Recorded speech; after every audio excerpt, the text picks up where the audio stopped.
Bill ordinance కంటే గొప్పది bill. దాన్ని పక్కకు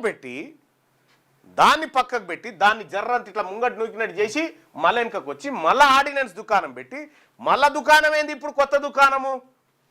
ఇప్పుడు మూడో ఆప్షన్ పార్టీ పరంగా ఊరికి కావాలి 42% సీట్లు అంటే మీకు ఇక్కడికే పరిమితం చేస్తాం, మీకు ఇక్కడికే అన్నట్టు. అది కూడా గ్యారెంటీ ఉండే లెక్క. బీసీ ప్రజలారా, బీసీ ప్రజాప్రతినిధులారా, మీరు తలా ఓ బొచ్చ పట్టుకొని గాంధీ భవన్ కాడ లైన్లో నిలబడరు. లైన్లో నిలబడితే చర్చి కాడ, మసీద్ కాడ, గుడి కాడ కనుక ఇంత ముద్దేసిపోతారు చూడ్రి. అట్లా మీకు మేము రెడ్లమంతా కలిసి మీకు ఒక్కొక్క సీట్ ఇట్లా వేసుకుంటూ పోతాం.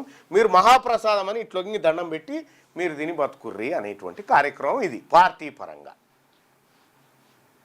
మరి మేనిఫెస్టోలో మనం అది చెప్పలేదే, పార్టీ పరంగా ఇస్తామని చెప్పలేదే. బాజప్తా 42% రిజర్వేషన్ ఇస్తామని చెప్పినాం.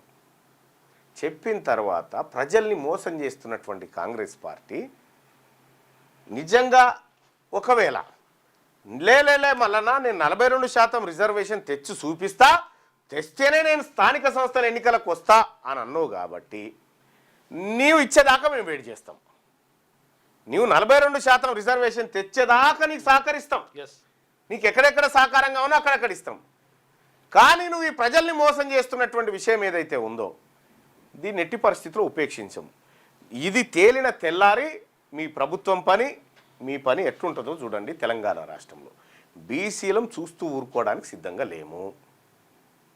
నేను అడుగుతా ఉన్నా, ఈ రాష్ట్రంలో ఉన్నటువంటి ఈ పాపం అందులో ముఖ్యమంత్రి గారు రామచంద్రరావు గారు వీళ్ళు కాదన్న బిల్లే మనం వద్దని పక్కకు బారేస్తుంది. పక్కకు బారేసిన చచ్చిపోయిన పీనిగ గురించి రామచంద్రరావు గారు మాట్లాడుతుంటే అవో అట్లంటావు నువ్వు అని వీళ్ళు బతుకున్నది విడిచిపెట్టి దాన్ని చంపిందే వీళ్ళు. బీసీ బిల్లును కుతికే బిసికి బొనిగే బిసికి చంపిందే కాంగ్రెస్ పార్టీ. అఖిల పక్షాన్ని ప్రధానమంత్రి దగ్గరికి తీసుకుపోకుండా ఐసీయూకు పట్టుకపోయిందే కాంగ్రెస్ పార్టీ. ఇక కాంగ్రెస్ పార్టీకి ఎక్కడ అర్హత ఉంది ఇక్కడ దీని గురించి మాట్లాడడానికి?